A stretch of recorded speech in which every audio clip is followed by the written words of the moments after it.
حسد کہ حسد تو آدمی کو مقابل بنا دیتا ہے، معاون نہیں بناتا. ہاں یہ کام چلے گا آپس کے تعاون سے، کام چلے گا آپس کے تعاون سے. جی یہ کام چلے گا آپس کے تعاون سے.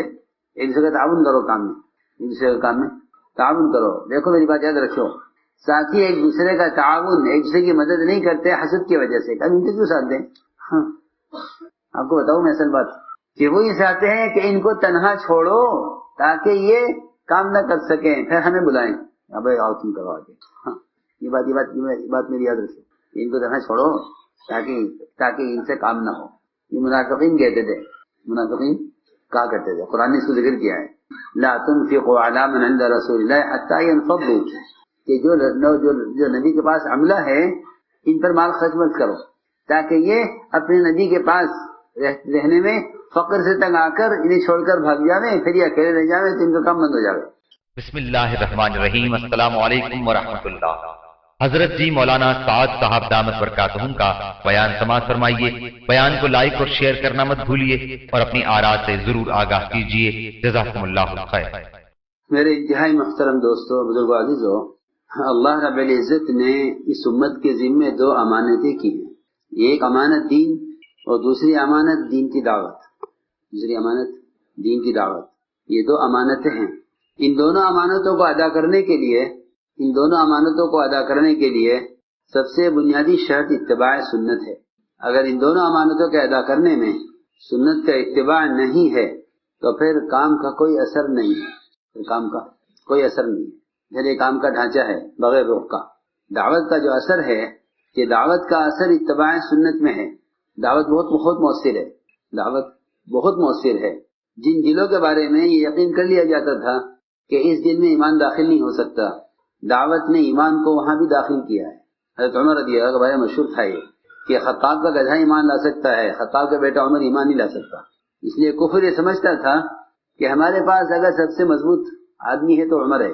جی اللہ رب العزت نے حضور اکرم صلی اللہ علیہ وسلم کے دعوت کے اسلوب سے جو اسلام کے خلاف شدید تھے، اللہ نے ان کو اسلام کی موافقت میں سخت بنایا. اسلام کی موافقت میں سخت بنایا. اشدہم فی امر عمر، کہ اللہ کے دین کے معاملے میں عمر سے زیادہ سخت کوئی نہیں. کیونکہ حضور اکرم صلی اللہ علیہ وسلم کا جو طرز دعوت ہے کہ آپ کا طرز دعوت دشمن کو دوست بنانے کے لیے ہے، دشمن کی دشمنی کو بڑھانے کے لیے نہیں ہے. دشمنی کو بڑھانے کے لیے نہیں ہے. ہمارا جو اللہ مجھے معاف کرے کہ ہمارا جو مزاج اور طرز ہے وہ دشمن کی دشمنی کو بڑھانے کے لیے ہے.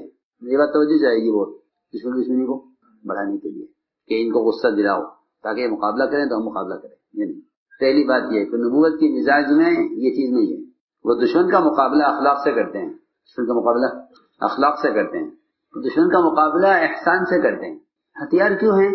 ہتھیار کیوں ہیں کہ ہتھیار دشمن کو ختم کرنے کے لیے نہیں ہوتے. ہتھیار دشمن کو ختم کرنے کے لیے نہیں ہوتے بلکہ ہتھیار دشمن کو ڈرانے کے لیے ہوتے ہیں. جی ہاں، جب ہتھیار دشمن کو ختم کرنے کے لیے نہیں تو پھر اور کون سی چیز باقی رہ گئی کہ جس کو لے کے دشمن کا مقابلہ کیا جا رہا ہے؟ میری بات توجہ چاہیے بہت کہ تمہاری زبان سے بھی کسی باطل کو بھی تم زبان سے گالی مت دو. یہ فرمایا حدیث میں. آپ نے فرمایا لا تسبوا اباکا، اپنے باپ کو گالی مت دو. اور صحابہ کو تعجب ہوا، عرض کیا کہ یا رسول اللہ باپ کو گالی کون دے سکتا ہے؟ باپ کا درجہ تو بہت بڑا ہے. فرمایا کہ تمہارا اپنے باپ کو گالی دینا یہ ہے کہ تم کسی کے باپ کو گالی دو، وہ پلٹ کر تمہارے باپ کو گالی دے تو تم نے اپنے باپ کو براہ راست گالی دی ہے. کیا؟ جی ہاں، جوابی کاروائی. میری بات دھیان سے سننا بہت.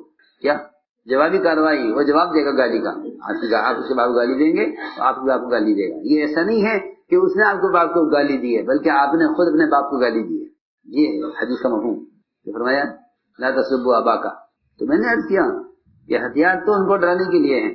اعدوا لهم ما استطعتم من قوة ومن رباط الخيل ترهبون به عدو الله وعدوكم. ترهبون به، ڈراؤ ان کو تاکہ ڈر کر اسلام میں آ جائیں. ہاں، ڈر کر اسلام میں آ جائیں. تو ایک صحابی پر تلوار اٹھائی، ایک صحابی نے ایک کافر پر تلوار اٹھائی. وہ کافر نے فوراً کلمہ پڑھا. کہیں سے؟ قتل کے ڈر سے کلمہ پڑھا. تو انہوں نے قتل کر دیا اس خیال سے کہ یہ جان بچانے کے لیے کلمہ پڑھ رہا ہے. تو آپ نے فرمایا کہ تم نے اس کے کلمہ پڑھنے کے بعد اس کو قتل کیسے کر دیا؟ عرض کیا وہ تو جان بچانے کے لیے پڑھ رہا تھا. فرمایا تم نے دل چیر کر کیوں نہ دیکھا کہ اس کے دل میں کلمہ ہے یا نہیں؟ حالانکہ دل کھول کے دیکھنے سے کلمہ لکھا ہوا نظر نہ آتا اس میں. یہ ممکن نہیں ہے. یہ تلوار تو اس لیے تھی تاکہ وہ کلمہ پڑھ لے. اس نے جب کلمہ پڑھ لیا تو تمہارے تلوار کا مقصد پورا ہو گیا. یہ بات ہے جو میں کہنے چاہتا ہوں. یہ کیا کلمہ پڑھ لیا تو تلوار کیا ہو گئی؟ حرام ہو گئی. حرام. آپ تلوار نہیں رکھ سکتے. اس نے کلمہ پڑھ لیا. یہ میں نے مثال دی ہے. تو لوگ یہ سمجھتے ہیں کہ ہماری زبان سے اور ہمارے جواب سے لوگ مغلوب ہو جائیں گے. یہ نہیں. یہ مثال کرنا چاہتا ہوں. یہ نہیں. بلکہ اگر تم دشمن کو مغلوب کرنا چاہتے ہو تو اس میں سنت طریقہ یہ ہے کہ تم اس کو مغلوب کرو اپنے احسان سے اور اخلاق سے. اسے مغلوب کرو احسان اور اخلاق. کیونکہ اس دعوت کی سنت کا کمال یہ ہے کہ اذیت کا بدلہ احسان سے دو تو امت بن جائے گی. امت بن جائے گی. اور اگر کام کرنے والوں نے خصوصاً اور عام مسلمانوں نے عموماً اذیت کا بدلہ اذیت سے دیا, اذیت کا بدلہ اذیت سے دیا, تو امت میں ایک دوسرے کا مقابلہ پیدا ہوگا. ان کا مقابلہ کرو. اسی میں نے ایک دو باتیں عرض کی ہیں, بہت ضروری. دو امانتیں ہیں ہمارے ذمہ. ایک دین, دوسرے دین کی دعوت. تو دین کی دعوت کا اسلوب کیا ہے؟ دین کی دعوت کا اسلوب کیا ہے کہ آپ صلی اللہ علیہ وسلم کی دعوت کا اسلوب یہ ہے کہ سب سے پہلی بات تو یہ کہ آپ کی دعوت میں عمومیت ہے تاکہ عمومیت سے امت بنے. عمومیت سے امت بنے. آپ کی دعوت میں عمومیت ہے. ہمارے کام میں اس لیے طبقاتی جوڑ کا کوئی تصور نہیں ہے کہ طبقہ جوڑو. مالداروں کا طبقہ, غریبوں کا طبقہ, پروفیسران کا طبقہ, ڈاکٹروں کا طبقہ, ریلوے کا طبقہ. یہ اس کا ہمارا گنجائش نہیں ہے. کیوں؟ اس لیے کہ امت تو طبقات میں پہلے سے بٹی ہوئی ہے. دعوت تو ان کو جمع کرنے کے لیے ہے. دعوت ان کو جمع کرنے کے لیے ہے. امت تو ہے طبقات میں بٹی ہوئی. اور جتنی امت کے درمیان خریزیاں ہیں, جتنی امت کے درمیان عداوتیں ہیں, جتنی امت کے درمیان آپس کی لڑائی جھگڑے ہیں, وہ سب طبقاتی فرق کی وجہ سے ہیں. حاکم محکوم کے درمیان, عوام خواص کے درمیان, مالدار غریب کے درمیان, حاکم محکوم کے درمیان, سب کے درمیان. اونچے خانہ والے نیچے خانہ والوں کو دباتے ہیں. اونچے خانہ والے نیچے خانہ والوں کو دباتے ہیں. تو دبا کے رکھو ان کو, یہ سر نہ اٹھائیں. کیوں ہے بات کہ امت میں جتنی بھی حالات ہیں اور فسادات ہیں اس کی اصل بنیادی وجہ یہ ہے کہ امت طبقات میں بٹی ہوئی ہے. کہ اللہ نے اپنے فضل سے ہمیں وہ کام دیا ہے جو مسلمان کو مسلمان سے متعارف کرائے گا. مسلمان سے, جی ہاں, اس سے بڑھ کر متعارف کرانے کا اور اس کام سے بڑھ کر امت کے آپس میں ملنے کا اور کوئی ذریعہ ہے نہیں. اور کوئی ذریعہ ہے نہیں. حج زندگی میں ایک مرتبہ فرض ہے, صرف ایک مرتبہ, اور وہاں بھی وہ جائیں گے جن کے پاس جانے کا انتظام ہے. ورنہ ہر مسلمان سے اور ہر مسلمان کا ہر انسان سے جو واسطہ پڑے گا اور اختلاط ہوگا وہ اس دعوت کی نسبت پر ہی ہو سکتا ہے. میں یہ عرض کرنا چاہتا ہوں, وہ دعوت کی نسبت پر نہیں. کیونکہ دعوت کی نسبت پر ملاقات ہر ایک سے ہوگی, اور دنیا کی نسبت اور ملاقات اغراض والوں سے ہوگی. دنیا کی نسبت جو ملاقات ہوگی وہ کسی غرض پر ہوگی نا. گاہک تاجر سے ملے گا سامان لینے کے لیے, تاجر گاہک سے ملے گا سامان بیچنے کے لیے. دیکھو جتنی بھی دنیا کے شعبے ہیں ان میں وہ لوگ جائیں گے جن کا ان سے واسطہ پڑتا ہے, ورنہ عوام اور لوگوں کو ان سے کوئی مطلب نہیں ہے. پہلی بات میں نے کی ہے کہ اس دعوت میں طبقات کا کوئی تصور نہیں ہے.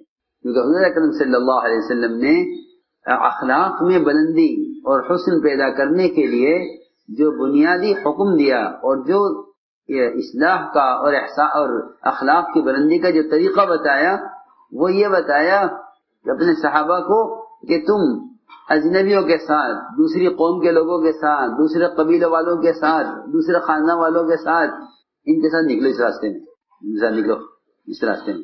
صحیح روایت ہے, آپ نے حکم دیا حضرت اقسم وغزو ما غیر قومی, اس راستے میں نکلو اپنے قوم کے علاوہ کے ساتھ, اپنی قوم کے ساتھ نہیں. قوم کے ساتھ نکلو گے تو قومیت کا, برادری کا مزاج بنے گا. وغزو ما غیر قومی, اللہ کے راستے میں نکلو اپنی قوم کے علاوہ کے ساتھ. اس سے بہت بڑی حکمت تھی. کیوں؟ تاکہ امت کے مختلف طبقات سے مل کر آپس کا طبقاتی فرق ختم ہو. یہ ان کے یہاں آئیں, یہ ان کے یہاں جائیں, یہ ان سے ملیں, یہ ان سے ملیں.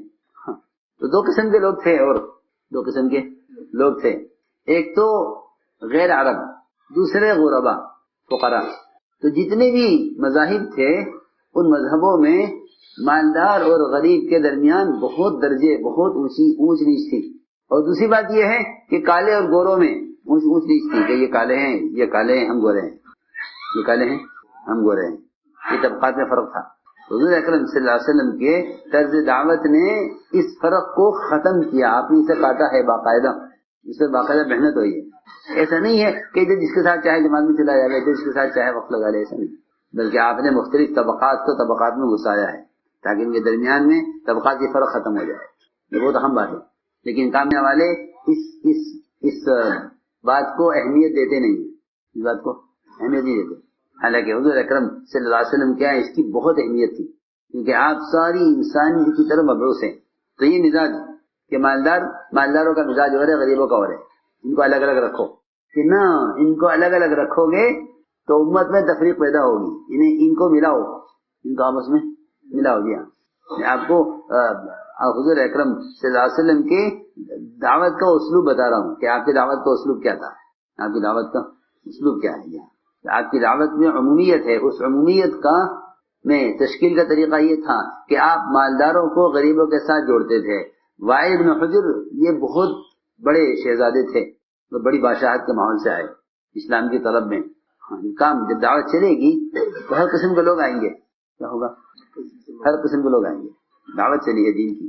یہ کام کوئی ہمارے گھر کا یا جاگیر نہیں ہے کہ ہم اس میں کس کو لیں کس کو نہ لیں. نہیں، یہ دعوت چلے گی تو سب آئیں گے. مالدار بھی آئیں گے، غریب بھی آئیں گے، کالے بھی آئیں گے، گورے بھی آئیں گے، دوسری زبان والے بھی آئیں گے. تو کام کرنے والوں کی ذمہ داری یہ ہے کہ ان کے طرز عمل سے یہ بات ظاہر نہ ہو کہ یہ کس کو چاہتے ہیں کس کو نہیں چاہتے. یہ بات دھیان سے سننا. اور یہ بھی ذہن میں نہ رہے کہ کون کام کے زیادہ اہل ہیں، کون اس کام کے اہل نہیں. یہ بھی نہیں. میں ضرور عرض کر رہا ہوں کہ بعض مرتبہ کام کے انتظامی امور کی وجہ سے شیطان کام کرنے والوں کے دل میں یہ خیال پیدا کر دیتا ہے کہ مالدار ہوں گے تو کام ہو جائے گا، مالدار نہیں ہوں گے تو کام نہیں ہوگا. یہ سب صاف صاف کہہ دیتا ہوں. یہ بات بھی ہے. تو اللہ تعالیٰ نے انبیاء علیہ السلام کو بعثت سے پہلے مالدار رکھا، بعثت کے بعد فقیر کر دیا، تاکہ یہ نہ کہیں کہ مال سے کام ہوگا، یہ نہ کہیں کہ مال سے کام ہوگا، کہ نہیں، مال کا کوئی کام نہیں ہے. مال کا کام ہوتا تو نبیوں کو مال دے کر کام کرایا جاتا، کہ مال کا کام نہیں ہے. مال کا کام نہیں ہے. نہ اللہ نے مال دیا نبیوں کو کام کریں، نہ نبیوں نے مال مانگا لوگوں سے کام کریں. دونوں طرف سے نہیں، نہ خالق سے مال ملا نہ مخلوق سے، تاکہ معلوم ہو جائے یہ کام مال کا کام نہیں ہے. حضور اکرم صلی اللہ علیہ وسلم کا معمول یہ تھا، آپ کو اسلوب یہ تھا کہ آپ بادشاہوں کے، شہزادوں کے اور مالداروں کے ماحول سے آنے والوں کو غربا کے ساتھ ان کو رکھتے تھے، فقراء کے ساتھ رکھتے تھے. حضرت وائل کی تشکیل کی آپ نے حضرت معاویہ کے ساتھ، اسی ساتھ حضرت معاویہ امیر المؤمنین معاویہ رضی اللہ عنہ، ان کے ساتھ تشکیل کی. حضرت وائل بن حجر شہزادے، اور معاویہ وہ تھے اس زمانے میں کہ ان کے پاس پہننے کے لیے چپل نہیں تھے، اتنے فقیر. وہ تشکیل کے ساتھ ہوگی، جاؤ ان کو لے جاؤ، ان کو دین سکھلاؤ، ان کو اپنے پاس رکھو، کھلانا پلانا دین سکھانا تمہارے ذمہ ہے. وہ کہاں سے کھلائیں گے؟ وہ بھی شہزادے کو دیا. چلے لے کر چلو جی کہ غریب فقیر امیر صاحب کے ساتھ تشکیل ہوئی ہے ایک شہزادے کی. یہ نہیں کہ بھئی یہ مالدار ہیں، ان کو مالدار کے ساتھ رکھو تاکہ ان کو مال سے متاثر ہو کر تجربے میں لگے. نہیں، بلکہ مالدار کی تشکیل ایک فقیر کے ساتھ لے کے چلے.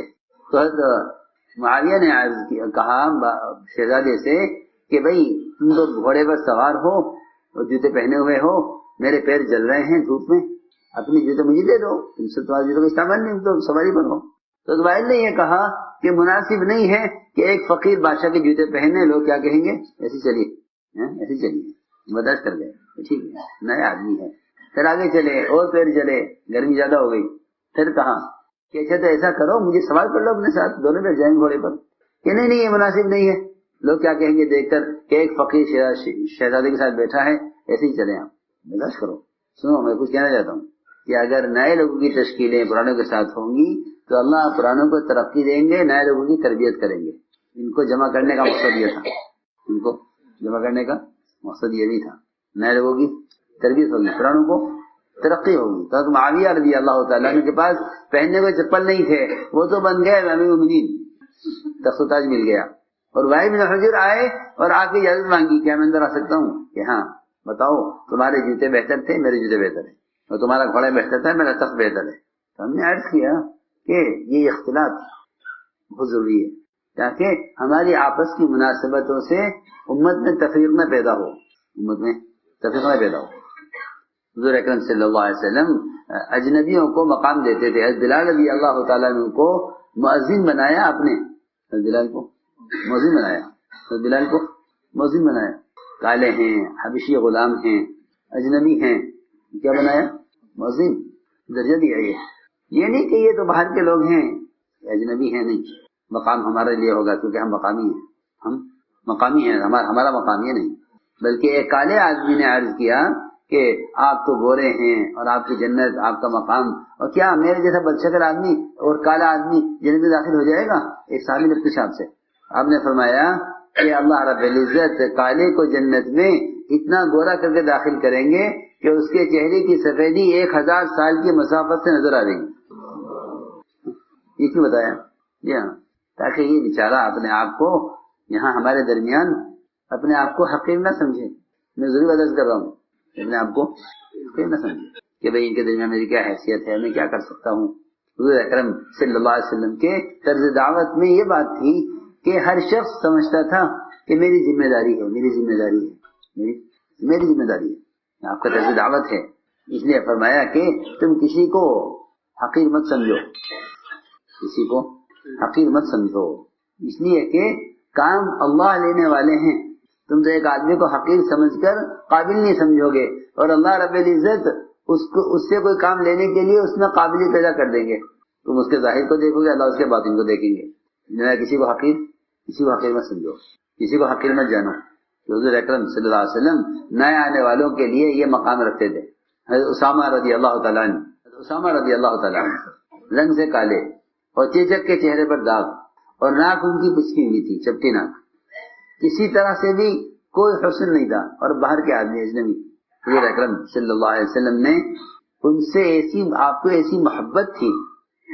ایک مرتبہ وہ گھر کی چوکھٹ سے اٹک کر گرے اور میں حضرت عائشہ سے، عائشہ دیکھنا ذرا اس کا چہرے پہ زخم آ گیا ہے پیشانی پر، اس کا خون صاف کر دو اور اس کی ناک صاف کر دو. تو عائشہ فرماتی ہے مجھے بہت گھن آئی کہ میں کیسے صاف کروں. عائشہ فرماتی ہے مجھے گھن آئی، کراہیت ہوئی مجھے اور میں نے نہیں کیا. ابھی میں سوچ رہی تھی کیا کروں، آپ کا حکم بھی ہے کہ آپ میرے سے پہلے اٹھے اور آپ صلی اللہ علیہ وسلم نے اپنے ہونٹ سے اس کے خون کو اپنے منہ سے چوسا، زخم خون کو اپنے منہ سے چوسا. اور آگے وجہ ہے کہ آپ ان کے زخم سے جو ہے خون چوستے تھے اور نیچے تھوکتے تھے یہاں تک کہ اس کا زخم صاف ہو گیا اور ان کی ناک صاف کی. عائشہ فرماتی ہے یہ منظر دیکھ کر میرے دل سے پھیلی یہ کراہیت ختم ہو گئی. مجھے اسامہ سے محبت جب ہوئی جب میں نے آپ کا یہ عمل دیکھا. یہ چیزیں ہیں سمجھنے کی ہیں کہ آپ کا طرز دعوت ہے یہ کہ تمہارے عمل سے معلوم ہوگا. کیونکہ میرے دوستوں عزیزوں یہ کام بہت وسعت قلبی سے کرنے کا ہے، تنگ دلی سے نہیں ہوگا. یہ کام نہیں ہوگا تنگ دلی سے. فرقے بنتے امتی بنتی، تنگ دلی سے فرقے بنتے امتی بنتی. یا قصے ہیں آپ کے کہ آپ کا معاملہ اجنبیوں کے ساتھ، آپ کا معاملہ باہر کے لوگوں کے ساتھ، آپ کا معاملہ دوسروں کے ساتھ کیا رہا ہے، یہ بتلائے گا کہ امت کیسے بنتی ہے. آپ کا معاملہ کیسا رہا دوسروں کے ساتھ، کیا طرز ہے آپ کا. آپ نے اتنا ڈرایا ہے امت کو اس چیز سے کہ کسی کو حقیر مت سمجھو، ورنہ تم بڑی خیر سے محروم ہو جاؤ گے، بڑی خیروں سے محروم ہو جاؤ گے. یہی اسامہ، ان کا آپ نے انتظار کیا عرفات سے چلنے کے وقت. سننا دھیان سے، کیا چلنے کے وقت ان کو تاخیر ہو جانے میں. تو بڑے بڑے صحابہ سب انتظار میں کہ آپ چلے تو ہم بھی چلیں. اور آپ صلی اللہ علیہ وسلم انتظار کر رہے ہیں اسامہ کا. بہت دیر ہو گئی، بہت دیر بعد ہی آئے. میں کہ آپ چلو اسامہ آ گئے.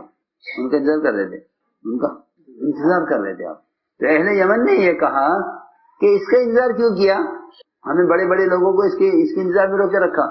تو اسامہ کو حقیر سمجھنے کی وجہ سے اہل یمن مرتد ہوئے. اتنی بڑی بات ہے. پوچھا گیا کہ حضرت ابوبکر صدیق کے زمانے میں ارتداد آیا، اہل یمن مرتد کیوں ہوئے، کیا وجہ ہوئی؟ اہل یمن مرتد اسلام سے کیوں ہوئے، کیا وجہ ہوئی؟ تو بتایا گیا کہ اہل یمن تھے جنہوں نے یہ کہا تھا کہ اسامہ کے انتظار میں کیوں ہمیں روکا گیا. انہوں نے اسامہ کو حقیر سمجھا، اس لیے اسلام سے مرتد ہوئے. بہت سوچنے کی بات ہے کہ اسامہ کو حقیر سمجھا اس لیے مرتد ہے، اس لیے کہا کہ اس کی گنجائش نہیں ہے کسی کو حقیر سمجھا جائے۔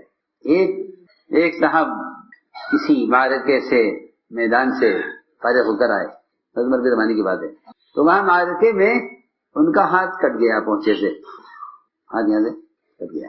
پھر وہ معرکے سے فارغ ہو کر حضرت عمر کے پاس آئے، کٹا ہوا ہاتھ، بیٹھے ہوئے تھے حضرت عمر کے پاس۔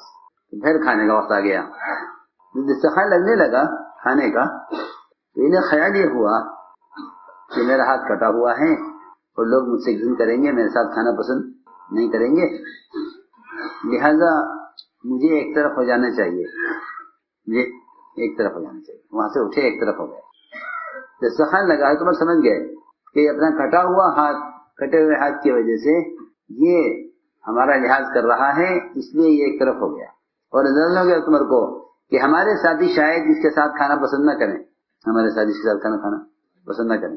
تو عمر رضی اللہ تعالیٰ عنہ نے ان کو بلایا دسترخوان پر، اور بلا کر یہ فرمایا کہ میں نے قسم کھا لی ہے جب تک تم اپنا کٹا ہوا ہاتھ اس کھانے میں نہیں گھما دو گے میں کھانا نہیں کھاؤں گا۔ یہ مزاج ہے امت بنانے کا۔ ہمارے اپنی جگہ ہیں، ٹھیک ہے، لیکن امت کیسے بنتی ہے؟ پھر یہ فرمایا کہ تم اس کے کٹے ہوئے ہاتھ سے گھن کر رہے ہو، حالانکہ جو اگلا حصہ کٹ کے گرا ہے میدان میں وہ جنت میں داخل ہو چکا ہے، باقی حصہ بھی جنت میں جائے گا، باقی حصہ جائے گا جنت میں، کیونکہ ہاتھ اس کو جنت میں جا چکا ہے۔ کہ جسم کا جو حصہ اللہ کے راستے میں کٹ گیا وہ جنت میں داخل ہو چکا ہے، جنت میں داخل ہو چکا ہے یہ، تو باقی حصہ کیسے جہنم میں جائے گا؟ کہ ہاتھ جنت میں جا رہے باقی حصہ جہنم میں جا رہے، ایسا تو نہیں ہوگا۔ تو یہ فرمایا کہ اللہ تو اس کے بدن کو جنت میں داخل کرنے والے ہیں اور تم اسے کٹے ہوئے ہاتھ سے گن کر رہے ہو۔ یہ مثال دے رہا ہوں، یہ مزاج تھا۔ تو ہم نے عرض کیا کہ امت کے درمیان کا طبقاتی فرق ختم کرو، اور اس کا بہترین موقع ہمارے کام میں ہے، اس کا بہترین موقع اس کام میں ہے کہ امت کے ہر طبقے کے ساتھ چلنے کا مزاج بنے۔ ایک عالم مجھ سے پوچھ رہے تھے کہ علماء کا سال کیوں لگوایا جاتا ہے؟ میں نے کسی سال لگوایا جاتا ہے تاکہ پوری زندگی امت کے ہر طبقے کے مزاج کو پہچان کر پوری زندگی سب کے ساتھ چلنا آ جائے۔ 3 سال تھے علماء کے، ٹھیک ہے، 3 سال، 1 سال ہندوستان میں، 1 سال عرب میں، 1 سال مغربی ممالک میں، جی ہاں، تاکہ ان 3 طبقے ہیں اصل میں، عرب اور ہند اور غرب، ان تینوں کے ساتھ ان تینوں میں 1 سال لگا لو تاکہ امت کے مزاج کو ان کے ساتھ اختلاط کر کے ساتھ رہ کر پہچانو۔ یہ اس کی حکمت تھی۔ تو میں نے ساری باتیں یہ سمجھانے کے لیے عرض کی ہے کہ تبلیغ کوئی تنظیم نہیں ہے کہ کسی کو رکھا جا رہا ہے، کسی کو نکالا جا رہا ہے، نہیں، بلکہ ایک امت کا اجتماعی کام ہے، امت کا اجتماعی کام ہے، یہ امانت ہے۔ اس امانت کی ادائیگی کا اسلوب ہے کہ آپ صلی اللہ علیہ وسلم کی دعوت میں عمومیت ملے گی۔ آپ نے طائف سے واپسی پر عداز غلام کو دعوت دی ہے، عتبہ شیبہ موجود تھے، ان کو دعوت نہیں دی، عداز غلام کو دعوت دی۔ غلام اور غلامی مشترک غلام، دونوں کا مشترک غلام تو اور بھی ادنا ہوتا ہے، غلام 2 آدمیوں کا کے درمیان وہ تو اور بھی زیادہ ادنا غلام ہوتا ہے۔ عداس غلام ان دونوں کا مشترک غلام تھا، تو غلام کو دعوت دی، آپ نے غلام کو دعوت دی کہ آپ کی دعوت میں عمومیت ہے کہ آپ صلی اللہ علیہ وسلم کسی انسان کا درجہ اس سے کم نہیں سمجھتے تھے کہ آپ اس کو خود دعوت دیں، آپ اس کو خود دعوت دیں۔ ہاں، یہ نہیں کہ یہ ہمارا مقام نہیں ہے، ہم اپنی حیثیت کے لوگوں سے ملیں، یہ نہیں کہ ہم اپنی حیثیت کے لوگوں سے نہیں کہ ہم اپنی حیثیت کے لوگوں سے ملیں، یہ مزاج تبلیغ میں نہیں ہے۔ یہ دعوت تبلیغ کا مزاج یہ نہیں ہے کہ آپ اپنی حیثیت کے لوگوں سے ملو، بلکہ اپنی حیثیت سے نیچے اتر کر ملاقاتیں کرو، جی ہاں، تاکہ درمیان کا جو فرق ہے یہ ختم ہو۔ ہم ایک شیخ کی ملاقات کے لیے گئے، لوگوں نے بتایا کہ یہ کام سے مانوس نہیں ہے، اور مانوس ہی نہیں ہے بلکہ بہت غلط خیال رکھتے ہیں کام کے بارے میں، کچھ فتوے بھی دیے انہوں نے کام کے خلاف کچھ فتوے بھی دیے، اور وہ کہتے ہیں کام بدعت ہے۔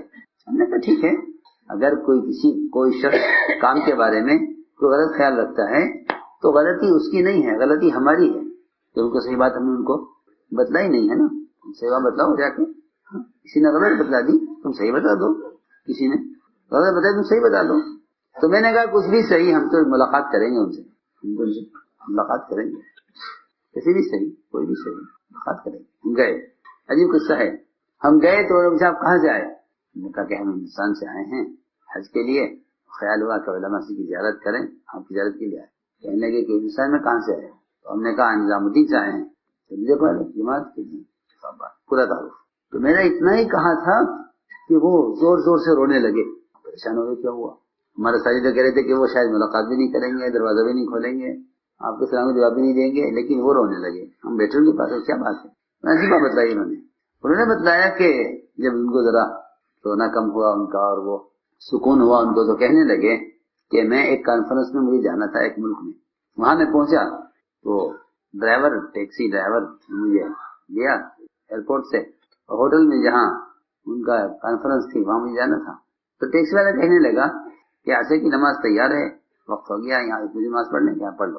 تو عالم کہتے کہ میں وہاں نماز کے لیے اتر گیا مسجد میں.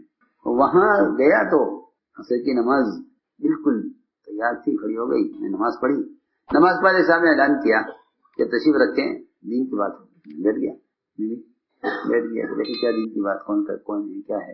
انہوں نے بات کی, بات سنی میں نے, لیکن میں سمجھا نہیں کہ یہ کیا ہے.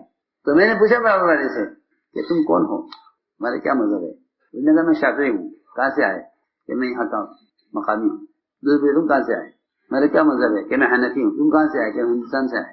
کسی سے پوچھا کہ تم, کہ میں مالکی ہوں. کہاں سے آئے؟ کہ میں یمن سے آیا. مجھے لگے کہ ہم تو اتنے عرصے سے درس دیتے ہیں اور وعظ کرتے ہیں, تو ہمارے یہاں تو ایک ہی مذہب کے لوگ بیٹھتے ہیں. یہ کون سا کام ہے جس نے سارے مذاہب کو جمع کیا ہوا ہے؟ کون سا کام ہے جس نے سارے مذاہب کو جمع کیا ہوا؟ ایک ہی حلقے میں حنبلی بھی, شافعی بھی, مالکی بھی, حنفی بھی سب بیٹھے ہوئے ہیں. ویسے نہیں آ یہ کیا, یہ کون سا حلقہ ہے؟ ہمارا تو حلقے لگتے ہیں, حنفیہ کا لگتا ہے, شافعیہ کا الگ لگتا ہے, مالکی کا الگ لگتا ہے. یہ کون سا کام ہے؟ یہ بات پوری ہو گئی تو پوچھا کہ آپ لوگ سب یہاں کی جمع, یہ کیا ہے؟ یہ کہا کہ یہ تبلیغ کا کام ہے یہ. تو صاحب کہنے لگے کہ اس دن میں نے سمجھ لیا کہ اگر امت کو کوئی کام جمع کر سکتا ہے تو یہ کام جمع کر سکتا ہے. یہ مجھے کرنا. فوراً میں واپس آیا اور میں نے آتی سب سے پہلے جو کچھ میں نے لکھا تھا کام کے خلاف, میں نے اس سب کو ختم کیا. ہم اس کام کو سمجھے نہیں. یہ تو وہ کام ہے جو امت کے درمیان کے طبقاتی فرق کو ختم کرے. یہ واقعہ اسے یاد آیا. حضور اکرم صلی اللہ علیہ وسلم کا یہ طرز دعوت ہے. تو ایک بات میں نے عرض کی ہے کہ ایک بات تو یہ ہے کہ اس کام کے کرنے میں نبوت والا مزاج لاؤ, کہ آپ کی مزاج میں عمومیت ہے. آپ کے مزاج میں عمومیت ہے کہ عموم میں رہو. اس میں رہو, عموم میں رہو. دیا حدیث میں آتا ہے کہ انسان کا بھیڑیا شیطان ہے. انسان کا بھیڑیا شیطان ہے, اور اس سے بچنے کے لیے فرمایا کہ 3 کام کرو, کہ ایک تو عموم میں رہو, ایک اجتماعیت کے ساتھ چمٹ کر رہو, اور دوسرے مسجد کے بن کر رہو. یہ 3 کام کر لو. یہ 3 صحیح حدیث ہے کہ اگر تم فتنہ سے بچنا چاہتے ہو تو 3 کام کر لو. ایک تو عموم میں رہو. حضور اکرم صلی اللہ علیہ وسلم ایسے عمومیت میں رہتے تھے کہ آنے والا پوچھتا تھا ایکم محمد, ایکم ابن عبد المطلب, تم نے نبی کون سے ہیں؟ تمہیں نبی کون سے ہیں؟ جہاں صحابہ نے عرض کیا ہم آپ کے لیے کوئی ایسی جگہ بنا دیں اونچی جہاں آپ بیٹھے ہوا ہے. نہیں چاہتا. تو میری گردن کچل کر چلو, میں تمہارے درمیان رہنا چاہتا ہوں. نہیں چاہتا, کیونکہ ہماری امتیازی شان ہو کہ نہیں, بلکہ آپ کی دعا ہے اللہم احینی مسکینا وامیتنی مسکینا واحشرنی فی زمرۃ المساکین. اے اللہ مجھے قسم پرس لوگوں میں رکھ اور مجھے قسم پرس لوگوں میں موت دے, اور انہی کے ساتھ میرا حشر کر. میرا حشر کر دیا. ہم نے عرض کیا کہ اس کام کا مزاج سادگی ہے. اس کام کا مزاج سادگی ہے, اور اللہ تعالیٰ نے آپ حضرات کو یہ سادگی جو دی ہوئی ہے نا, لوگ تو سمجھتے ہیں کہ یہ پیچھے ہیں, میں سمجھتا ہوں کہ آپ لوگ آگے ہیں. اس لیے کہ جن کی زندگی صحابہ کی زندگی کی زیادہ مشابہ ہے, وہ کام زیادہ کر سکتے ہیں. سنو, یہ ایک احساس کمتری ہے لوگوں میں کہ ملکوں کے تقاضے تو مالدار صوبے پورے کریں گے, اور ملکوں کے تقاضے تو ذی استعداد لوگ پورا کریں گے. یہ بات نہیں ہے. یہ بات نہیں ہے. مجھے اس بات کا خیال اس دن آیا جب ایک صاحب کی زبان سے نکل گیا کہ بھئی یہ تقاضا تو ایسا ہے کہ اس کو تو فلاں صوبہ پورا نہیں کر سکتا. کیوں؟ کیونکہ خیال جب آ سکتا ہے جب آدمی یہ سمجھے کہ کام کے تقاضے مال سے پورے ہوتے ہیں. کام کے تقاضے مال سے ایسا نہیں ہے, بلکہ اللہ رب العزت جس سے کام لینا چاہتے ہیں اس سے کام لے لیتے ہیں. فرماتے تھے کہ اللہ تعالیٰ نے ابرہہ کے لشکر کو ختم کرنے کا کام سب سے کمزور پرندے سے لیا، اسے ابابیل سے، سب سے کمزور چڑیا سب سے، آپ نے دیکھا ہوگا. اور جتنے پرندے ہیں وہ زمین پر بیٹھ کر اڑ جاتے ہیں، لیکن ابابیل زمین کا ہے کہ زمین بیٹھ کر اڑ نہیں سکتا. جی ہاں، اپنے گھونسلے میں بیٹھتا سیدھا بولتا ہے. ابابیل یا اڑے گا یا گھونسلے میں بیٹھے گا، نیچے نہیں بیٹھ سکتا. ہم نے دیکھا ہے بہت سب سے کمزور چڑیا ہے یہ. تو سب سے کمزور سے ختم کرایا سب سے مضبوط کو دیا ابرہہ کو. اور کس سے ختم کر دیا یہ کہ کوئی یہ کہ یہ قابل ہے، یہ کر لیں گے. قابلیت پر کام نہیں، ہم کام جسے چاہیں لے لیں، ہم کام جسے چاہیں لے لیں، کہ ہم جسے چاہیں کام لے لیں. تو میں نے عرض کیا کہ یہ بات نہیں ہے کہ یہ کام کر سکتے یہ نہیں کر سکتے. حضور اکرم صلی اللہ علیہ وسلم نے اپنے صحابہ سے فرمایا کہ ایک زمانہ آنے والا ہے، ایک زمانہ ایسا آنے والا ہے کہ تمہارے پاس ایک پیالہ کھانے کا شام کو آئے گا، ایک صبح کو آئے گا، اور ایک جوڑا صبح کو بدلو گے، ایک شام کو بدلو گے، اتنا مال آ جائے گا. تو صحابہ نے عرض کیا کہ کب آئے گا یہ وقت، کب آئے گا؟ جلدی آئے، یہ وقت جلدی آ جائے تاکہ پھر ہم کھانے پہننے سے ذہن فارغ ہو جائے گا، تو پھر ہم دعوت کام کے لیے فارغ ہو جائیں گے. یہ صحابہ نے عرض کیا پھر تو ہم کام کے لیے فارغ ہو جائیں گے. ایک پیالہ صبح کھانے کا آ گیا، ایک شام کو، ایک جوڑا صبح بدلیں گے ایک شام کو. تو جب کھانے کپڑے کی اتنی فراوانی ہوگی تو پھر ہمارا ذہن کھانے کمانے سے فارغ ہو جائے گا، پھر ہم یہ کام کریں گے. تو آپ نے فرمایا کہ یہ بات نہیں ہے جو تم سوچ رہے ہو، بلکہ تم آج اس فقر کے زمانے میں اسی کی مالداری سے بہتر ہو، اس فقر میں اسی کی مالداری سے بہتر ہو. تو اسلام کا مزاج ہے سادگی، اسلام کا مزاج ہے سادگی، کہ ہم اپنے طرز زندگی سے سادگی، عملی سادگی دکھلاویں. یہ تو نعمت ہے. اور اسلام کی سادگی غربت کی وجہ سے نہیں تھی، اسلام کی سادگی فطرت کی وجہ سے تھی. اسلام کی سادگی کس سے ہے؟ فطرت ہے، فطرت کی وجہ سے. اسلام کی سادگی فطرت کی وجہ سے، غربت کی وجہ سے نہیں ہے. یہ خیال غلط ہے، یہ خیال غلط ہے لوگوں کا کہ جن میں سادگی ہے وہ غریب ہیں، یا جن میں فیشن ہے وہ مالدار ہیں. یہ خیال باطل خیال ہے. جی ہاں، سادگی اسلام کا مزاج ہے، فطرت ہے. سادگی فطرت ہے. جی ہاں، اسے باقی رکھو.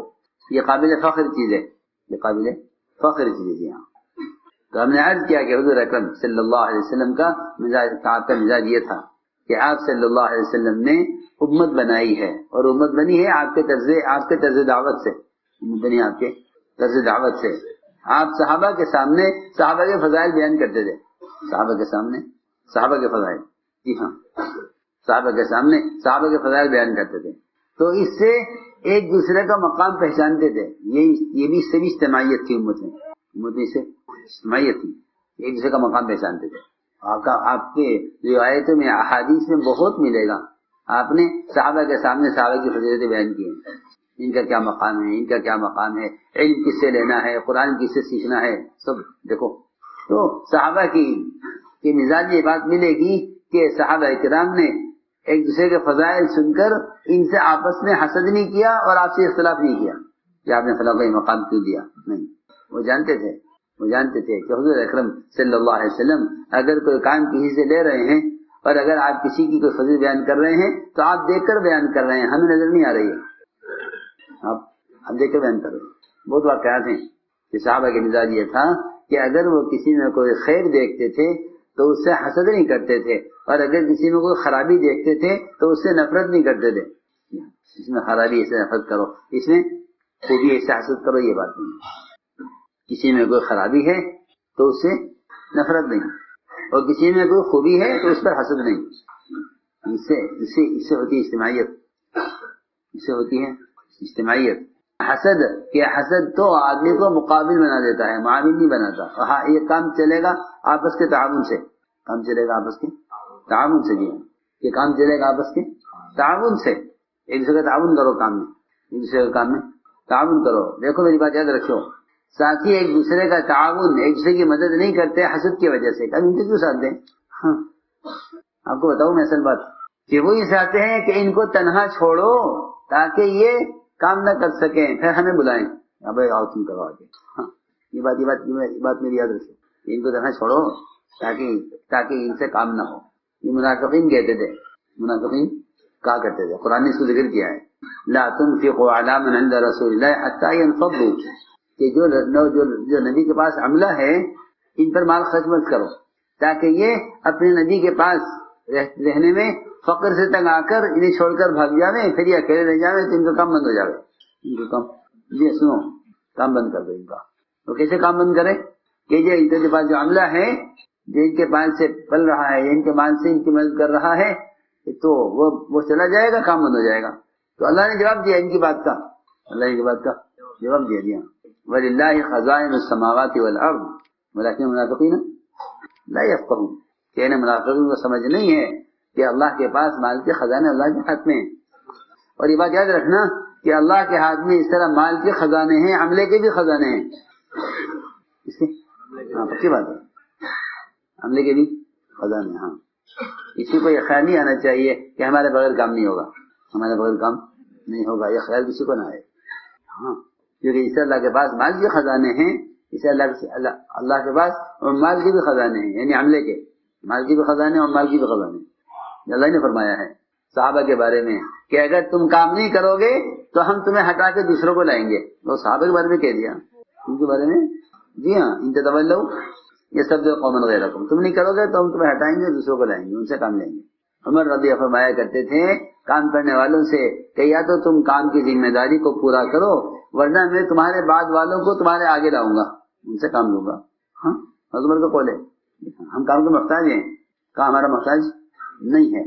تو ہم نے ایک بات عرض کی ہے ضروری، ساتھی میں صلاحیتیں ہیں، ساتھی میں صلاحیتیں ہیں، لیکن حسد استعمال نہیں ہونے دیتا، ساتھی میں صلاحیتیں ہیں، حسد استعمال ہونے نہیں دیتا، اس لیے کیونکہ اس کام کا ایک اصول بتایا ہے، اس کام کا ایک اصول بتایا ہے کہ اگر تم اس کام میں کسی کو آگے بڑھتے ہوئے دیکھو تو اپنے آپ کو ان کے ساتھ کر دو تاکہ تم سے بھی اللہ کام لے لے۔ سینئر جونیئر ہمارے ہاں نہیں ہوتے، سب کام اجتماعی۔ حضور اکرم صلی اللہ علیہ وسلم مسجد نبوی کی تعمیر میں بھی اور بیت اللہ کی تعمیر میں بھی آپ پتھر خود اٹھاتے تھے، پتھر خود اٹھاتے تھے، آپ سے ایک پتھر اٹھا نہیں، بھاری تھا، تو آپ نے بیٹھ کر پیٹ کا سہارا لیا اسے اٹھانے میں، تو صحابی نے عرض کیا کہ یہ چھوڑ دیجیے، دوسرا اٹھا لیجیے، یہ بڑا ہے، آپ سے بھی اٹھ رہا ہے، یہ اٹھا لوں گا۔ تو آپ نے فرمایا لا عیش الا عیش الاخرہ، کہ اصل تو آخرت کیا، اصل زندگی آخرت کی ہے۔ کیا مطلب یہ تھا کہ میں اپنی آخرت کے لیے کرا، تم اپنی آخرت کے لیے کرو، ہاں، میں بھی اپنی آخرت کے لیے کرا، تم اپنی آخرت کے لیے کرو، یہ فرمایا پتھر اٹھاتے ہوئے، لا عیش الا عیش الاخرہ، کہ اصل زندگی آخرت کی زندگی ہے، میں بھی اس کے لیے کر رہا ہوں، تم بھی اس کے لیے کرو، یہ نہیں کہ ایک کام میرے کرنے کا نہیں ہے، ایک کام تمہارے کرنے کا ہے۔ حضور اکرم صلی اللہ علیہ وسلم ہر چیز میں آگے ہوتے تھے، ہر مشکل میں آگے، ہر خطرے میں آگے، خطرے میں آگے، جی ہاں، بہت سے موقع ہیں ایسے، آپ دیکھو روایتوں میں خطرات میں آپ آگے ہوتے تھے، بڑے بڑے بہادر گھبرا جاتے تھے آپ کے پاس آنے سے، جنگوں میں آپ آگے ہوتے، ہمارے کہ بہت بہادر آدمی آپ کے پاس کھڑا ہو سکتا تھا، ورنہ عام آدمی کی مجال نہیں کہ آپ کے برابر میں کھڑا ہو جائے آپ کی بہادری کی وجہ سے۔ ہم نے عرض کیا کہ حسد وہ تعاون سے روک دیتا ہے، ایک آدمی میں صلاحیت ہوتی ہے لیکن حسد استعمال نہیں ہونے دیتا۔ صحابہ کرام کا مزاج یہ تھا کہ وہ اپنے چھوٹوں سے بھی فائدہ اٹھاتے تھے، چھوٹوں سے بھی فائدہ اٹھاتے تھے۔ ایک مرتبہ ابو بکر عمر رضی اللہ عنہما طواف کر کے نکلے بیت اللہ سے، تو دیکھا کہ ایک جوان آدمی اپنی پیٹھ پر اپنی ماں کو طواف کرانے کے لیے لے کے آ رہا ہے۔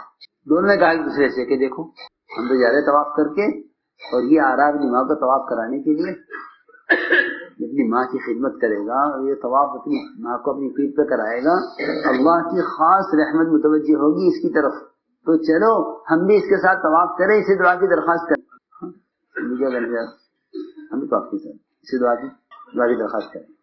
واپس آئے دونوں مطاف میں، اس کے پیچھے پیچھے چلے جوان کے، بڑی ماں کو پیٹھ پر طواف کرا رہا تھا، اور تو میں نے آگے بڑھ کے کہا کہ میری مغفرت کی دعا کر دیں، میری مغفرت کی دعا کر دیں۔ ہاں، یہ بات تھی کہ میں وہ باتیں عرض کر رہا ہوں کہ جس سے معلوم ہو کہ آپس کی اجتماعیت کیسے ہوتی تھی، چھوٹے بڑے کے درمیان کیسا تعلق تھا۔ اس لیے حضور اکرم صلی اللہ علیہ وسلم اپنے صحابہ کے فضائل بیان کرتے تھے اور صحابہ کو کام دیتے تھے۔ مشہور واقعہ ہے کہ آپ نے جب میں تلوار نکالی، فرمایا کون لے گئے تلوار؟ تو زبیر کھڑے ہوئے، مجھے دیجیے، فرمایا نہیں۔ حضرت عمر کھڑے ہوئے دوسرے اعلان پر، ان کو بھی نہیں دی۔ پھر فرمایا اس تلوار کو کون لے گا جس کا حق ادا کرے؟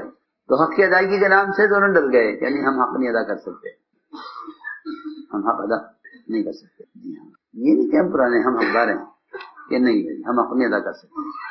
دونوں ڈر کے پیچھے ہٹ گئے. تو ابو دجانہ کھڑے ہوئے کہ مجھے دیجیے. آپ نے ان دونوں پرانوں کو ہوتے ہوئے اس نئے آدمی کو تلوار دی. ہاں یہ نہیں کہ جی میرے کو نہیں ضرورت نہیں، تم تو بات کے ہو، ان کو تلوار دی.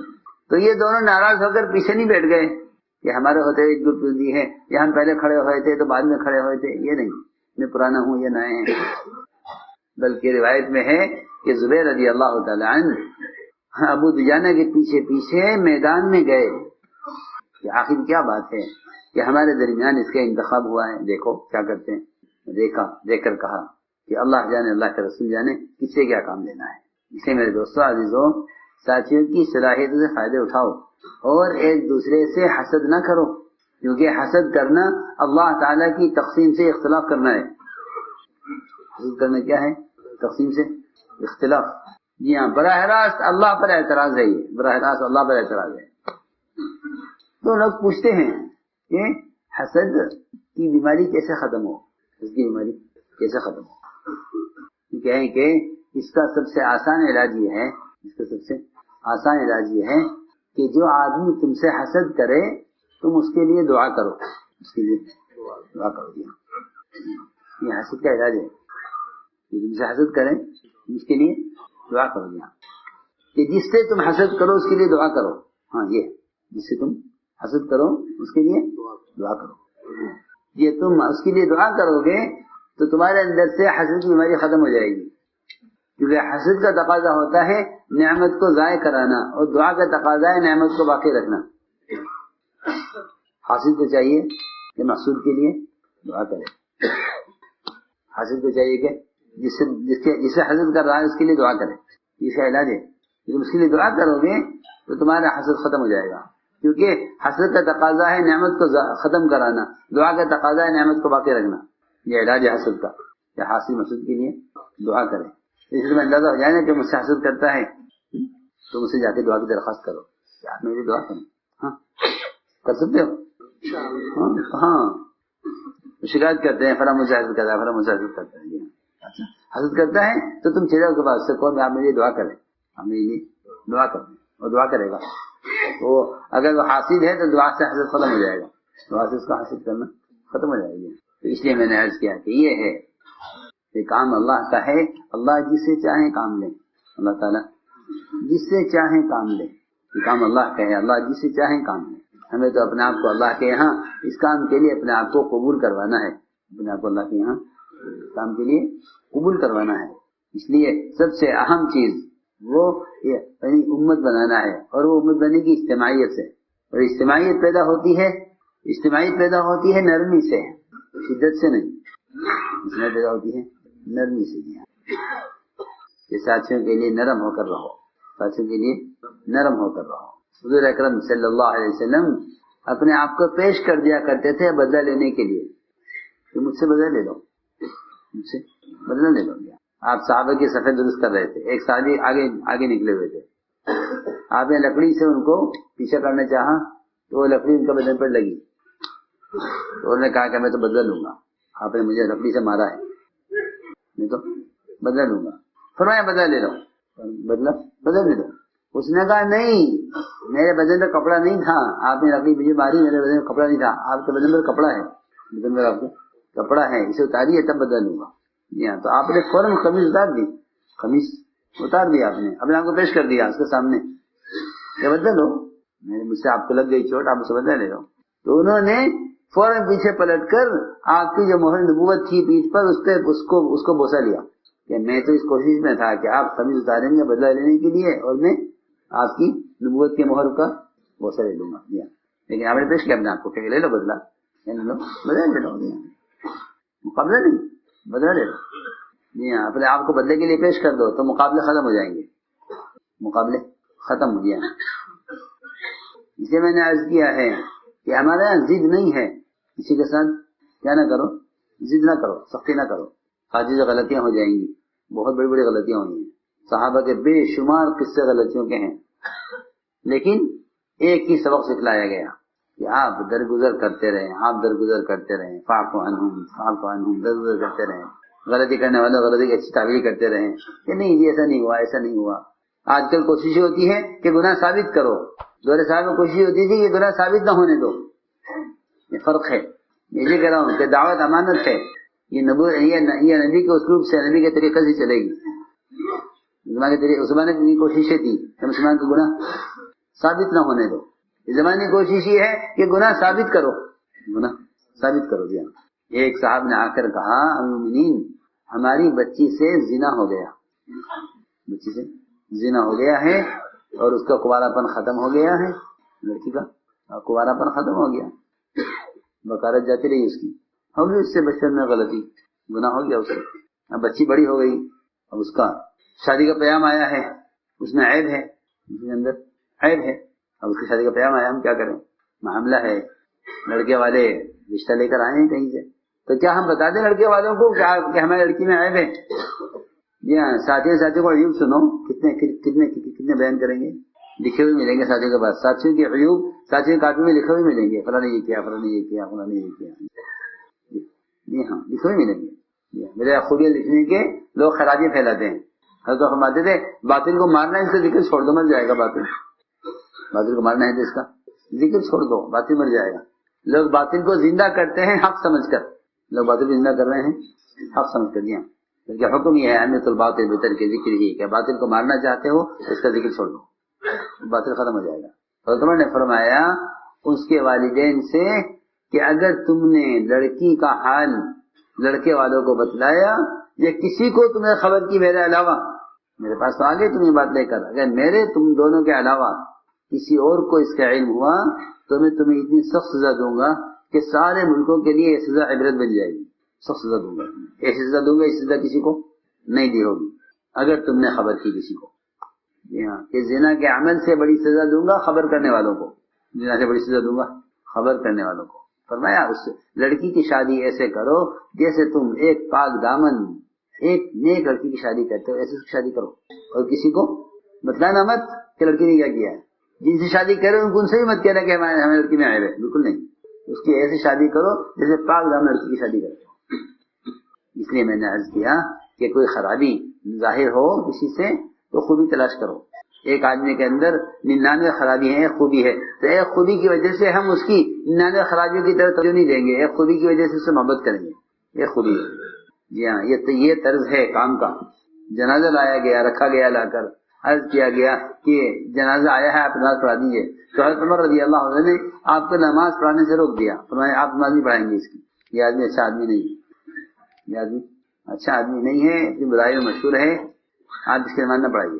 تو آپ نے اعلان کیا صحابہ میں، اس مرنے والے کے لیے کوئی خوبی کسی کو معلوم ہو تو بتاؤ، کوئی ایک عمل اس نے کیا ہو بتاؤ۔ ہاں، یہاں تو اعلان ہوتے تحقیق ہوتی ہے کہ بھائی اور کسی کو اس کے بارے میں کوئی غلطی معلوم ہو تو بتاؤ تاکہ غلطیاں جمع کریں۔ ہاں، یہاں اعلان ہو رہا ہے خرابی جمع کرنے کے لیے، وہاں اعلان ہو رہا ہے خوبی تلاش کرنے کے لیے۔ یا ایک صحابی کھڑے ہوئے، عرض کیا کہ ہاں اس مرنے والے نے فلاں فلاں موقع پر اللہ کے راستے میں ایک رات پہرا دیا ہے۔ فرمایا آپ نے کہ جو آنکھ اللہ کے راستے میں پہرا دینے میں جاگی ہے وہ جہنم کی آگ نہیں دیکھے گی۔ فرمایا پیچھے ہٹ جاؤ، تمہیں کوئی حق نہیں ہوگا ہمارے بارے میں سوال کرنے کا۔ یہ ہے طرز دعوت کا۔ اس لیے فرمایا کہ ان سے درگزر کرو اور ساتھیوں کے لیے استغفار کیا کریں، ساتھیوں کے لیے استغفار کیا کریں، وہ ضروری ہے۔ ساتھیوں کے لیے استغفار کیا کریں تنہائیوں میں۔ آپ تو منافقین کے لیے جو ستا رہے ہیں، اندر گھسے ہوئے ہیں، کافروں کے ساتھ ملے ہوئے ہیں، آپ تو ان کے لیے استغفار کرنے پر تیار ہیں۔ حضرت عمر روکے آپ کو اور آپ استغفار کریں، یہاں تک کہ حضرت عمر کے چاہنے پر قرآن آ گیا کیا بھی استغفار نہ کریں۔ اللہ نے فرمایا 70 مرتبہ استغفار کریں گے اللہ ان کو معاف نہیں کریں گے، تو فرمایا عمر میں 70 سے زیادہ استغفار کروں گا اللہ ان کو معاف کر دیں۔ یہ اچھی بات ہے کہ وہ تو منافقین استغفار کر رہے ہیں، ہم امام علی بھی استغفار نہ کرتے، تو اس لیے حکم دیا واستغفر لہم، استغفار کیجیے۔ اور ایک حکم یہ دیا ہے بہت اہم بہت بڑا، وشاورہم فی الامر، کہ نبی جی آپ ان سے مشورہ کیجیے۔ دیکھو بھائی ہمارے کام میں مشورہ اصل ہے، کام میں مشورہ اصل ہے۔ بڑی بڑی نصرتیں بڑی بڑی مددیں وہ مشورے پر آئی ہیں، مشورہ چھوڑ کر چلا جانا ایسا ہے یہ مشورہ چھوڑ کر چلا جانا ایسا ہے جیسا ایک اجتماعی عمل کو چھوڑ کر چلا جانا، کیونکہ مشورے سے بڑا اجتماعی عمل کوئی نہیں ہے، مشورے سے بڑا اجتماعی عمل کوئی نہیں ہے، کیونکہ سارے اعمال اور سارے امور مشورے سے طے ہوں گے، اس لیے سارے امور کا بندھن مشورہ ہے، سارے امور کسی طے ہوں گے مشورے سے، تو بڑا عمل کون سا بنا؟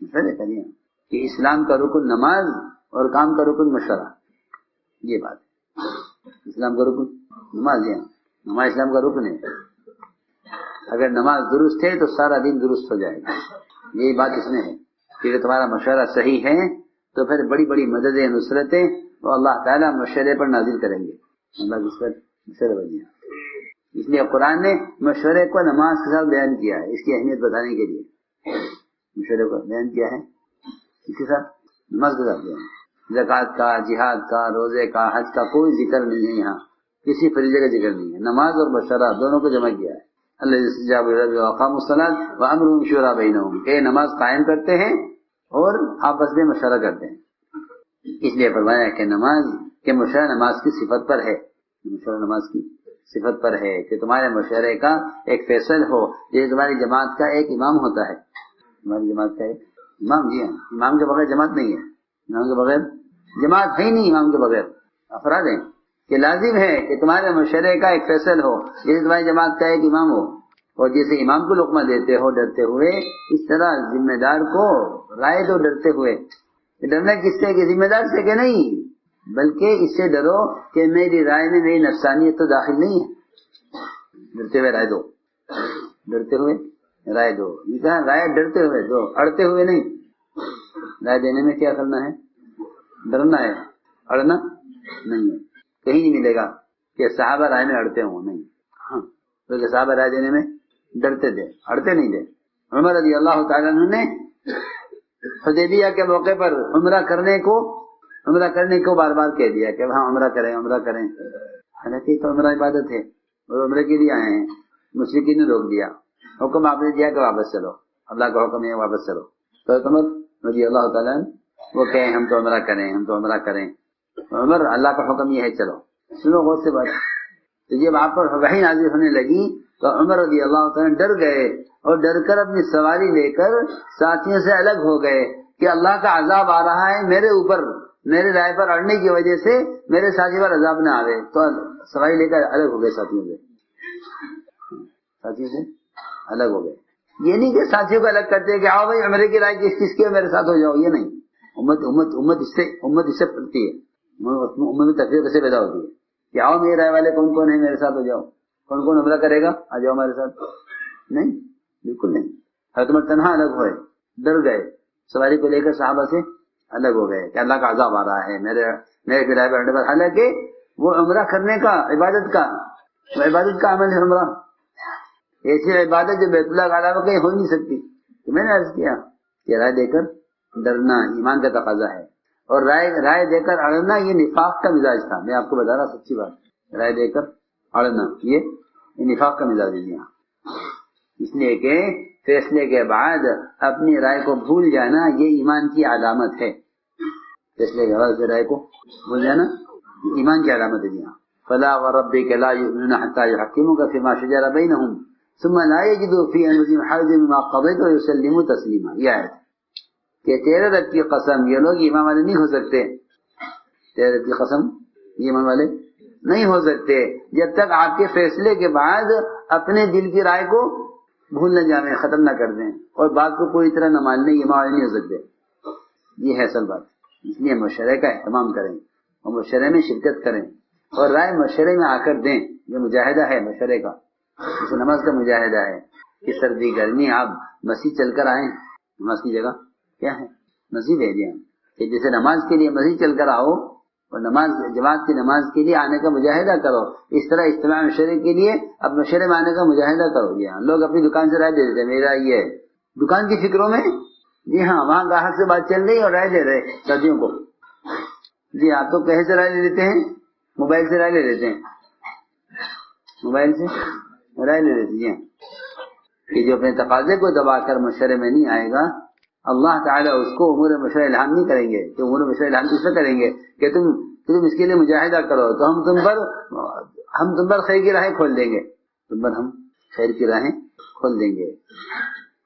اللہ جانتے ہیں کون کس تقاضے کو دبا کر مشورے میں آیا ہے، کون کس تقاضے کو چھوڑ کر مشورے میں آیا ہے۔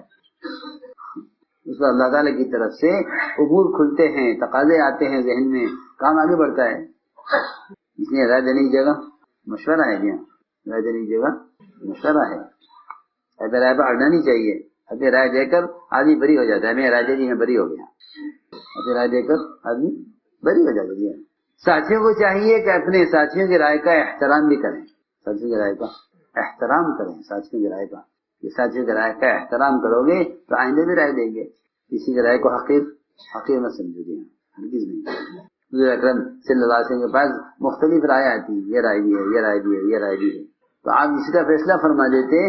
تو دیکھو یہ جو ایک ذہن بن گیا نا اس زمانے میں کہ بھائی کام سب کے اتفاق سے ہو، کہ نہیں، کام سب کے اتفاق سے نہیں ہوتا، کام سب کی رائے سے ہوتا ہے۔ نہیں بھائی، بات مشکل ہے کو سمجھنے ذرا۔ ہاں، سب کی رائے سے کام ہو یہ تو مناسب ہے، لیکن سب کے اتفاق سے ہو یہ ممکن ہی نہیں ہے، یہ ممکن ہی نہیں ہے۔ میں کہتا ہوں ایک گھر کی شادی ہو نہیں سکتی کبھی اگر سب کی رائے کا خیال کرو۔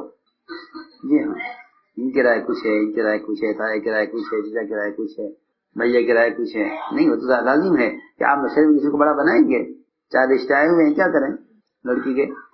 ہاں، تو کوئی بڑا کیا کرے گا؟ فیصلہ کرے گا۔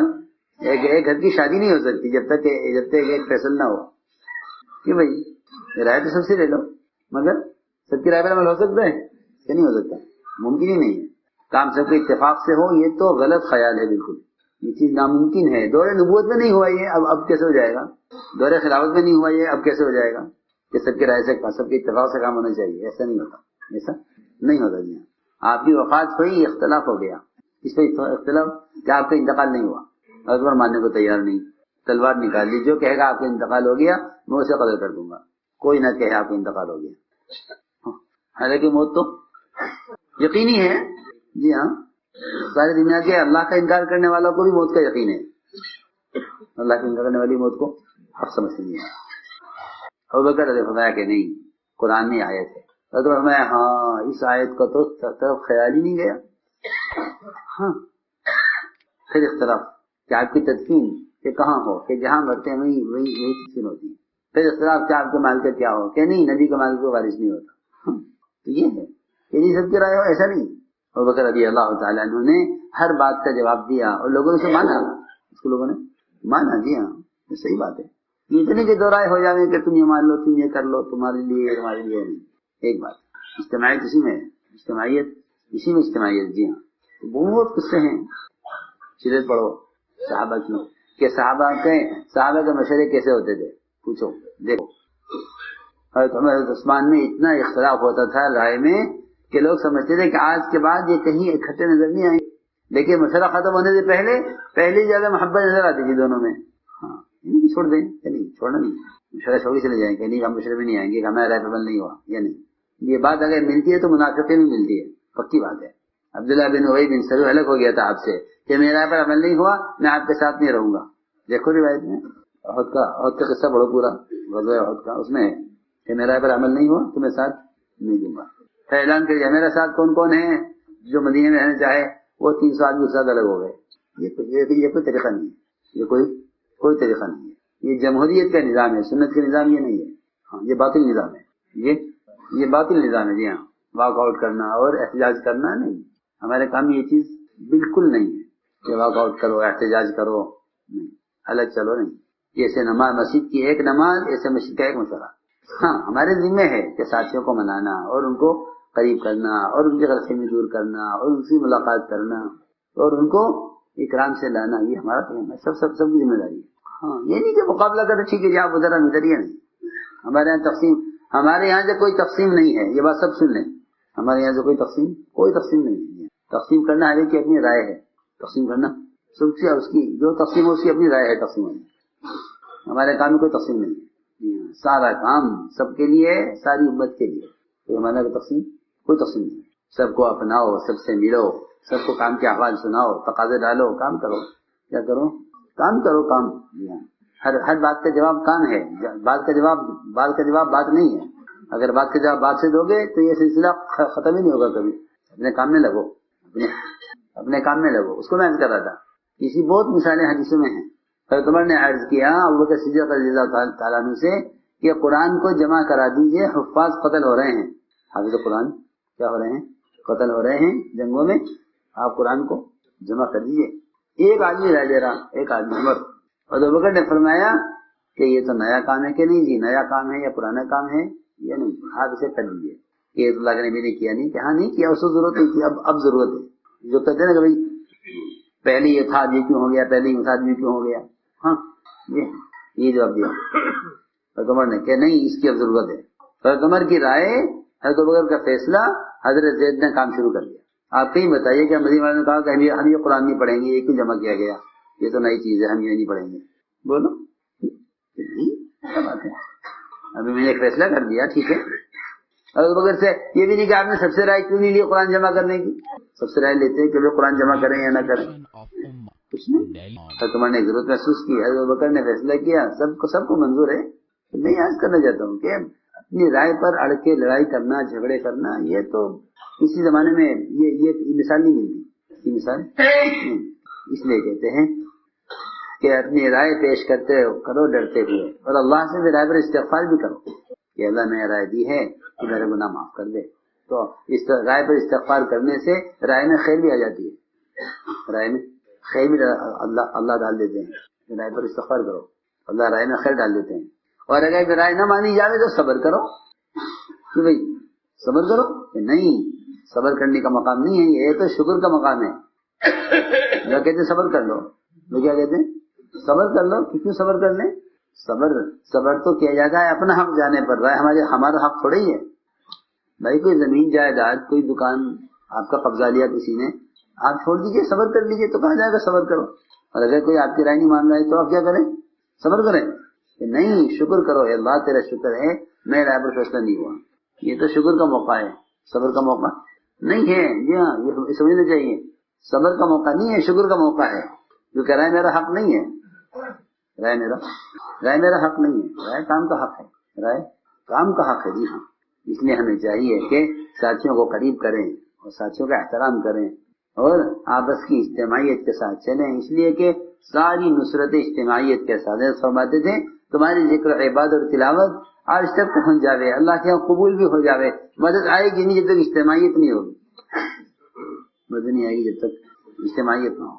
اس لیے ہمیں اپنی آپس کی اجتماعیت کے ساتھ چلنا ہے. آپ حضرات میں کہتا ہوں بہار کے نہیں, بنگالی مسجد کی ایک مکمل جماعت ہے, مسجد کی ایک مکمل جماعت ہے. اس لیے آپس کی اجتماعیت کے ساتھ جسے کہا پہچانتے ہوئے, اور دیکھو اپنے بوڑھوں کے ساتھ لگ مل کر چلو. جوانی کی استعداد کو مت دیکھو, جوانی کی استعداد کو مت دیکھو, بلکہ بوڑھوں کے ساتھ مل کر رہو. یہ طرز ہے بڑوں کا. حضرت علی فرمایا کرتے تھے رضی اللہ تعالیٰ عنہ کہ ایک بوڑھا آدمی میرے ساتھ رہے, مجھے اس کی رائے کی زیادہ ضرورت ہے ایک جوان کے ساتھ ہونے سے. بوڑھا آدمی کی رائے مجھے زیادہ پسند ہے جوان کے ساتھ ہونے سے.